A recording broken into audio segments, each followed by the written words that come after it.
मेरा मुलाजिम हर वक्त अपनी बीवी से लड़ता रहता। मैं उन दोनों को समझाने जाती तो वो मुझे चुप करवा देता और सिर्फ अपनी बीवी की बात मानता। मुझे बड़ा गुस्सा आता क्योंकि मेरा मुलाजिम बहुत खूबसूरत था और उसकी बीवी बदसूरत थी। मेरी शादी हो चुकी थी, मगर अब मैं अपने मुलाजिम से शादी करना चाहती थी ताकि उसकी बीवी की सौतन बनकर उसे सबक सिखा सकूं।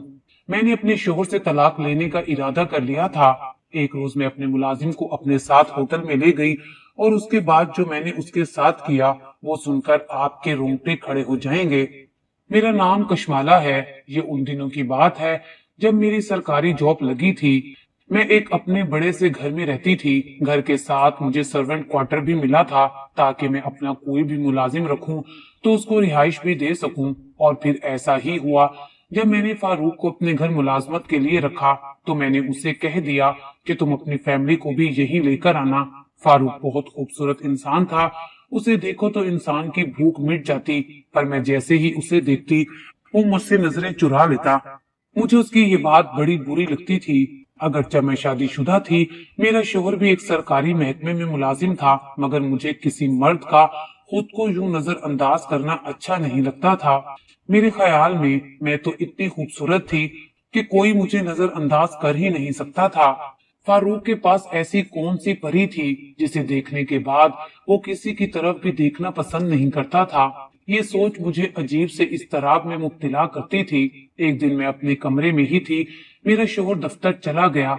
मुझे अपने शोहर पर अक्सर ही शक रहता कि वो किसी से मिलने जाता है, क्योंकि वो अपने फोन से बहुत सी लड़कियों से बातें किया करता था। वो रात को अक्सर लेट आते और सुबह होते ही चले जाते। मैं इस बात से बड़ी परेशान होती क्योंकि मेरा शोहर पहले पहल मुझसे बहुत मोहब्बत करता था, लेकिन फिर उसका रवैया मेरे साथ बदलने लगा था। इसलिए आज मैं सुबह होते ही दफ्तर के लिए निकलने लगी। मेरा ख्याल था कि आज मैं अपने शोहर के दफ्तर जाऊं और हकीकत पता करूं, पर आज जैसे ही मैं अपने घर से निकली मुझे सर्वेंट क्वार्टर से किसी की रोने की आवाजें आने लगी। मैं अपना सारा मसला भूलकर सर्वेंट क्वार्टर की तरफ दौड़ी। देखूं तो सही वहां क्या हो रहा है। जैसे ही मैं वहां पहुंची तो फारूक अपनी बीवी से लड़ रहा था, मगर मुझे देखकर चुप हो गया और अपनी बीवी की तारीफ करने लगा। वो दोनों मियां बीवी मुझे देखकर खड़े हो गए और बोले कि माफ कीजिएगा बेगम साहिबा, हम लोग ऐसे ही लड़ते रहते हैं, मगर हम दोनों में मोहब्बत भी बहुत है। बस माफ कर दें, आइंदा ऐसा नहीं होगा। फारूक ने ये बात भी बड़े हंसते हुए अंदाज में कही थी, जबकि वो और उसकी बीवी दोनों अदब से सर झुकाए खड़े थे। मैंने देखा दोनों का सांस फूला हुआ था। वाकई वो काफी देर से किसी बात पर झगड़ रहे थे। मैं उसकी बीवी को समझाने लगी तो फारूक कहने लगा, बेगम साहिबा ये बहुत अच्छी है, इसका कोई कसूर नहीं था। खैर मैंने कोई मजीद बात ना की क्योंकि मुझे उन दोनों पर शक हो गया था और मुझे उसकी बीवी सिद्रा से हसद भी होने लगा था, क्योंकि फारूक इतना खूबसूरत था पर उसकी बीवी मामूली से शक्लो सूरत की मालिक थी। किसी तौर पर भी ये लड़की फारूक के काबिल नहीं थी। एक मेरा शोहर था, मेरी खूबसूरती के बावजूद भी बाहर की औरतों के चक्कर में पड़ा रहता था, और एक फारूक की बीवी थी जो मामूली सूरत की होकर भी इतने हसीन इंसान के साथ अपनी जिंदगी गुजार रही थी। मैंने दिल में सोच लिया था कि मैं फारूक को अपना बनाकर रहूंगी और उसकी बीवी सिद्रा की सौतन बनकर उसे मजा चखाऊंगी। मेरा शोहर भी तो यही कुछ कर रहा था, और जब औरत अपने शोहर की बेवफाई का बदला लेने पर आती है तो वो अपनी हया और पाकदामनी को भी भूल जाती है। मैं भी ऐसा ही कर रही थी। मैंने फारूक से इस तरह बराह रास्त कोई बात नहीं की थी। फिर सारा दिन वो मेरे सहन में रहा। वापसी पर आते हुए मैंने कुछ फल वगैरह लिए। सोचा कि आज फारूक के क्वार्टर में भी कुछ फल वगैरह दे आऊंगी, इससे जरूर वो मेरी तरफ मुड़कर देखेगा। ये तो सोचेगा कि उसकी मालकन उस पर क्यों मेहरबान है। मैंने 2000 का फ्रूट लिया और फारूक को देने उसके क्वार्टर पर पहुंच गई। फारूक ने अपनी बीवी से कहा कि बीबी जी से फल ले लो, और दूर ही से मेरा शुक्रिया अदा किया। ये देखकर तो मेरे तन बदन में आग लग गई। अगले दिन सुबह होते ही मैंने उसकी बीवी को अपने पास खिदमत के लिए बुला लिया। ये वही हसीना थी जिस पर फारूक दिलो जान से फिदा था। मैंने उसे अपने पास बुलाकर मुख्तलिफ बातें पूछना शुरू की। मैंने कहा, सिद्रा क्या तुम्हारा शोहर कभी तुम्हें दुख देता है, रुलाता है? वो बोली कि नहीं बाजी, ऐसा तो सवाल ही पैदा नहीं होता। बस कभी कभी जानबूझकर झगड़ा करता है और जब मैं रोने लगती हूँ तो उसी वक्त मुझे मना लेता है और माफी भी मांगता है। उसने मुझे कभी कोई दुख नहीं दिया, मुझे हंसाने की कोशिश करता है। मैं उसकी बात सुनकर जल भुन गई थी। ऐसा भी क्या है तुम में जो वो तुम पर मर मिटा है? वो हंसकर बोली, बस ये नहीं बता सकती, पर मुझ में कुछ है जिसकी वजह से फारूक मेरा दीवाना है। मैंने हैरत से उसे देखा था, काली रंगत और वो इंतहाई बदसूरत थी। सिदरा कहने लगी, फारूक मुझे जो कहता है मैं वो ही करती हूँ। हमारे प्यारे नबी सल्लल्लाहु अलैहि वसल्लम ने भी तो औरतों को यही सबक दिया है कि अपने शोहर के दिल का सुकून बनो, उसकी बेसुकूनी का सबब ना बनो। शोहर के लिए ऐसी बन जाओ कि वो तुम पर नजर डालते ही खुश हो जाए। मैंने उसी हदीस को दिल से लगा लिया है और मेरी जिंदगी तो पुरसुकून हो गई है। मैं अपने शोहर के साथ इतनी प्यार भरी बातें करती हूँ कि उसे कहीं और देखने का मौका ही नहीं मिलता। मैंने तो अपना सर पीट लिया था। वाह सिदरा, तुम तो बड़ी ही शायराना बातें करती हो, तुम्हारी क्या तालीम है? मैंने उसे नीचा दिखाने के लिए कहा था, बीबी जी तालीम तो मेरी कोई नहीं, बस कुरान पाक और हदीस की किताबें पढ़ी हुई हैं, लेकिन हमारे बड़े इसी को तालीम कहते हैं। सिदरा की ये बात सुनकर मेरा तो जैसे दिल जल गया था। क्या तुम्हारा शोहर कभी किसी और औरत की तरफ नहीं देखता? मैंने दिल की तसल्ली के लिए पूछा। नहीं बाजी, किसी और औरत की तरफ देखने का तो सवाल ही पैदा नहीं होता, चाहे वो औरत कितनी ही खूबसूरत क्यों ना हो, उसने गरूर से इतराते हुए कहा था। मैंने दिल में कहा कि मैं तुम्हारे इस गरूर का इलाज सिर्फ चंद दिनों में ही करूंगी, और फिर मेरे दिल में आग लग गई थी। मैंने कहा कि मैं तो तुम्हारी खुशियां बर्बाद करके ही रहूंगी, पर मैं बाहर से बहुत मुस्कुरा रही थी। यूं वो अपने घर चली गई। अगले ही दिन मैंने गाड़ी निकाली और फारूक से कहा कि मेरे साथ बाहर चलो, मुझे जरूरी काम है। कुछ गरीब औरतों को सिलाई मशीनें देनी हैं। दरअसल मैं एक तंजीम के साथ ही काम करती थी जो मुस्तहिक और बेवा खवातीन को सिलाई मशीनें पहुंचाती थी। वो कपड़े सिलाई करके देती थी। मैंने फारूक से कहा कि मैं सिलाई की भारी मशीनें खुद नहीं उठा सकती। 3 मशीनें थी जो मैंने मुख्तलिफ घरों में देनी थी। तुम भी आ जाओगे तो मुझे भरोसा रहेगा। मर्द का साथ होना जरूरी है। गाड़ी में बैठते ही मैंने फारूक से कहा, तुम तो बड़े ही कच्चे किस्म के मर्द हो। मेरी बात सुनकर वो चौंक गया। मैं उसकी अना पर ठेस लगाना चाहती थी। क्या मतलब है बाजी, मैं कच्चे किस्म का मर्द हूँ? आज तक मुझे किसी ने ये बात नहीं कही। सिदरा तो दीवानी है मेरी। वो हंसकर बोला। तो मैंने कहा, सिदरा क्यों ना दीवानी हो तुम्हारी, वो काली और तुम गोरे चिट्टे हो, तुम पर तो कोई भी लड़की फिदा हो सकती है। सिदरा को क्या फर्क पड़ता है कि वो तुम्हारी खिदमतें करे। ये बात कहते हुए मैंने फारूक को बड़े गौर से देखा था। मेरी बात सुनकर फारूक गुस्से से बोला, ऐसी बात नहीं है, वो दुनिया की खूबसूरत तरीन औरत है। मैं तो उसके होते हुए किसी और की तरफ देखना भी गुनाह समझता हूँ। बीबी जी, मैं आपकी बहुत इज्जत करता हूँ, पर मैं अपनी बीवी के बारे में कोई बात नहीं सुनूंगा। उसकी बात सुनकर मैं खामोश हो गई। फिर मैंने सोचा कि मैं इससे मजीद कोई बात नहीं करूंगी। 3 घरों में मशीनें पहुंचाने के बाद मैं काफी थक गई थी। मैंने कहा, फारूक मैं थक गई हूँ, मैं होटल में जाकर जरा खाना खाती हूँ, तुम मेरे साथ चलो। मेरी बात सुनकर उसने साफ इनकार कर दिया। माफ करना बाजी, मैं कभी किसी औरत के साथ बाहर बैठकर खाना नहीं खाता। बीवी क्या सोचेगी? अरे वो कौन सा तुम्हें देख रही है? मैंने उसकी हिम्मत बढ़ाई। नहीं बाजी, वो देख नहीं रही तो क्या हुआ, मैं अपनी बीवी का वफादार हूँ और हमेशा रहूंगा।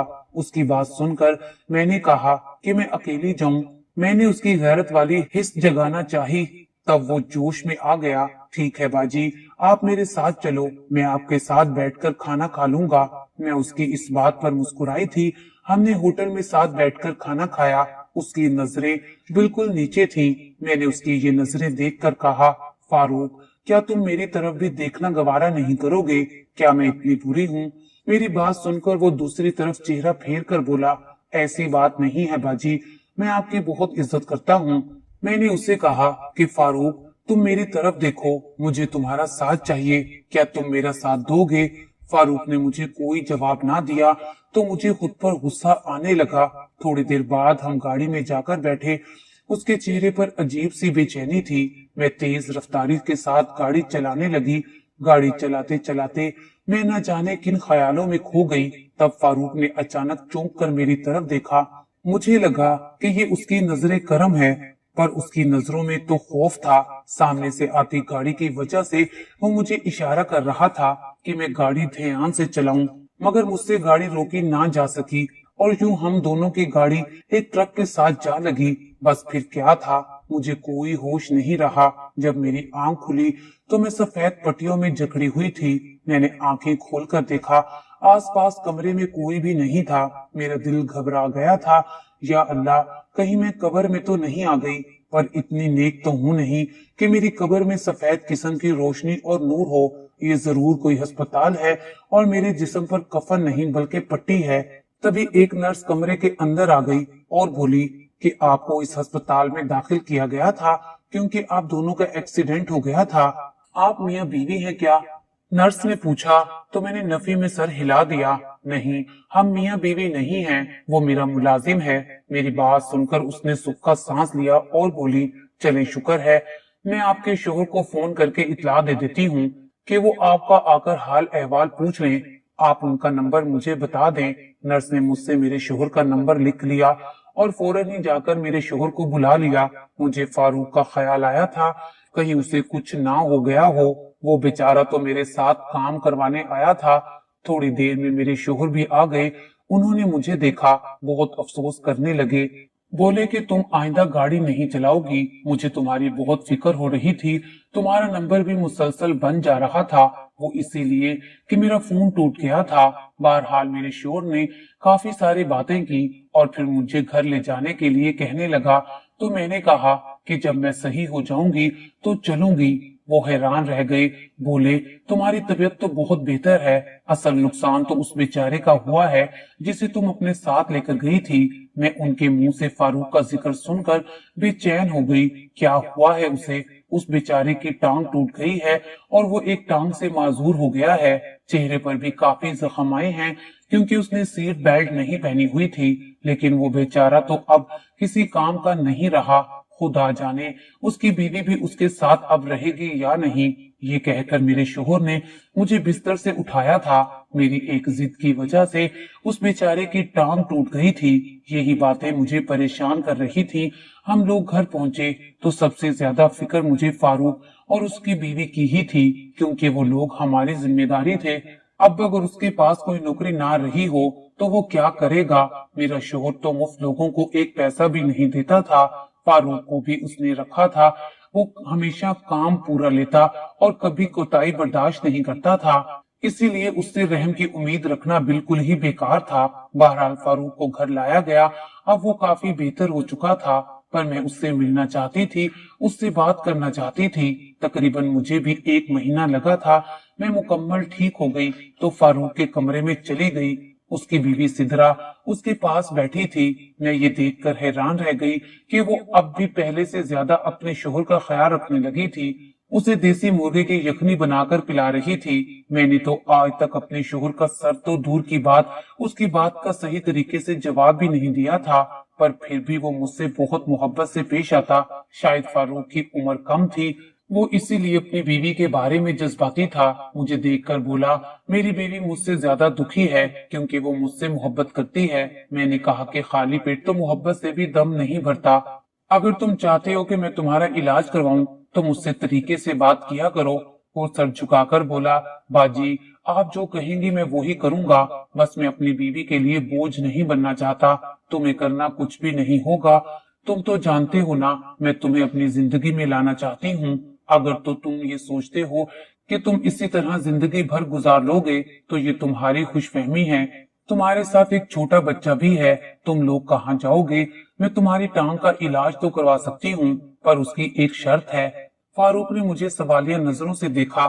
وہ کیا شرط ہے باجی؟ اس کی بات پر مجھے غصہ آ گیا۔ دوبارہ باجی مت کہنا مجھے، شرط میں تم کو ابھی بتا سکتی ہوں۔ میں نے یہ کہہ کر اس کے سامنے ایک کاغذ رکھ دیا اور کہا کہ اس پر دستخط کرو۔ فاروق نے ڈرتے ڈرتے اس کاغذ پر دستخط کر دیے۔ دراصل وہ ایک شادی کا راضی نامہ تھا جس میں فاروق نے مجھ سے یہ عہد کیا تھا کہ وہ مجھ سے شادی کرے گا اور 6 مہینے بعد ہی کرے گا، کیونکہ اس نے مجھ سے وعدہ کر رکھا ہے اور وہ مجھ سے اس کام کے لیے بہت بھاری رقم بھی لے رہا ہے۔ فاروق کو نہیں معلوم تھا کہ میں نے اس سے کس پر دستخط کروائے ہیں۔ فی الحال وہ صرف اپنی ٹانگ کا علاج کروانا چاہتا تھا۔ میں نے بھی اسے تسلی دی، کہا کہ تمہارا علاج ضرور ہو جائے گا، تم بالکل بھی کسی بات کی فکر نہیں کرنا، میں تمہارے لیے بہترین سے بہترین ڈاکٹر لے کر آؤں گی جو تمہاری دیکھ بھال کر سکے گا۔ میں نے فاروق کو مکمل طور پر شیشے میں اتارنے کی کوشش کی، مگر اس نے میری کسی بات کا مثبت جواب نہیں دیا۔ خیر اس وقت وہ بہت مضبوط تھا، وہ چاہتا تھا کہ کسی طرح وہ اپنے بچے اور بیوی کا خرچہ سنبھال سکے۔ اسے یہ بھی نہیں معلوم تھا کہ وہ اپنی بیوی کے طلاق نامے پر دستخط کر چکا ہے، یہاں تک کہ میں نے اس کے علاج کے لیے باقاعدہ پیسے دینا شروع کر دیے۔ فاروق بھی خاموشی سے علاج کرواتا رہا۔ میں خوش تھی کہ 3 مہینے بعد اس کی بیوی کو طلاق ہو جائے گی اور فاروق میرا ہو جائے گا، پھر میں بھی اپنے شوہر کو چھوڑ دوں گی۔ مگر خدا کا شکر کہ بے وقوفی اور محبت کی پٹی میرے آنکھوں پر مکمل طور پر نہیں بندھی تھی۔ 3 مہینے بعد فاروق جب ٹھیک ہو کر میرے سامنے آیا، اس نے ایک ایسی کڑوی بات کہی کہ وہ میرے دل سے اتر گیا۔ اس نے جو بات کہی تھی وہ میں بتا تو نہیں سکتی، لیکن ہاں اس کے الفاظ میں رد و بدل کر کے آپ کو مفہوم بتا سکتی ہوں۔ اس نے تو مجھے سیدھا سیدھا بازاری عورت کہہ دیا تھا۔ اصل میں جب بھی فاروق سے ملنے جاتی تو بہانے سے اس کی بیوی کو باہر بھیج دیتی اور پھر میں فاروق کے ساتھ اکیلی رہ جاتی۔ میں اٹھ کر فاروق کے پاس چلی جاتی اور اس کے بہت قریب ہو جاتی۔ فاروق میری نیت کو بھانپ گیا تھا، وہ ہمیشہ مجھ سے دور ہونے کی کوشش کرتا تھا، مگر اپنی بیماری کے باعث وہ کچھ نہیں کر پاتا تھا۔ وہ بہت مجبور تھا اور میں اپنی حرکتوں سے باز نہیں آئی تھی۔ بے شک میں موت کا منہ دیکھ کر آئی تھی، مگر پھر بھی میں فاروق کے پیچھے لگی ہوئی تھی۔ فاروق کی جگہ اگر کوئی اور مرد ہوتا تو وہ کب کا پگھل چکا ہوتا، مگر فاروق سچا اور ایماندار انسان تھا۔ وہ اپنی بیوی سدرہ سے محبت کرتا تھا، اسے دھوکہ نہیں دینا چاہتا تھا، مگر وہ اس وقت مجبور تھا۔ آج جب وہ بالکل ٹھیک ہو چکا تھا، اس نے یہ بات کہہ کر مجھے اندر سے ہلا کر رکھ دیا تھا۔ میں اسے ساری زندگی کے لیے جیل بھجوا سکتی تھی، اس پر کوئی بھی الزام لگوا کر اسے پولیس سے مار بھی پڑوا سکتی تھی، مگر میں نے ایسا نہیں کیا تھا کیونکہ اس کی بات کا مجھ پر بہت اثر ہوا تھا۔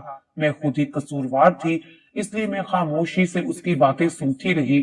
وہ کہنے لگا، تم جیسی عورتیں کبھی اپنا گھر نہیں بسا سکتی، وہ اپنے شوہر سے خوش بھی نہیں ہوتی، چاہے شوہر تمہارے لیے اپنی جان ہی کیوں نہ دے دے، اور میری بیوی جیسا حسین تو اس دنیا میں کوئی نہیں۔ میں نے کہا کہ میں تم سے چاہتی ہی کیا تھی، میں تو تم سے شادی کرنا چاہتی تھی، تمہیں کسی غلط چیز کے لیے بھی نہیں کہا تھا۔ ہاں تم حسین ہو، خوبصورت ہو، تو اس میں میرا کیا قصور ہے؟ میرا شوہر کم خوبصورت ہے، واجبی شکل والا ہے، میں تمہیں اپنے شوہر کے روپ میں دیکھنا چاہتی تھی، پر تم نے تو مجھے بہت ہی گرا ہوا سمجھ لیا۔ مجھے اس کے چھوٹے بچے اور اس کی بیوی کا خیال نہ ہوتا تو میں اپنے شوہر سے کہہ کر فاروق کی وہ حالت کرواتی کہ وہ ساری زندگی یاد رکھتا، پر مجھے خدا کا خوف بھی آ گیا تھا۔ میں نے سوچا کہ غلطی بھی میری تھی، میں ہی اسے وہاں لے کر گئی تھی جب اس کی ٹانگ ٹوٹنے والا حادثہ ہوا، پر یہ بھی تو دیکھیے کہ جو کچھ ہوتا ہے وہ انسان کے نصیب میں لکھا ہوتا ہے۔ فاروق کے جھٹلانے پر آج تک میں سکون سے سو نہیں پائی۔ مجھے اس کی کڑوی زہریلی باتیں یاد آتی ہیں۔ تم ایک بازاری عورت ہو، تم کبھی خوش نہیں ہو سکتی، اپنے شوہر کو دھوکہ دے سکتی ہو، تو مجھے کیوں نہیں؟ اس کے بعد فاروق اپنی بیوی کو لے کر دوسرے شہر چلا گیا تھا۔ آج اس بات کو سال گزر گیا ہے، مجھے اس کی باتیں سونے نہیں دیتی۔ آپ کے خیال میں کیا میں اس سلوک کی حقدار تھی؟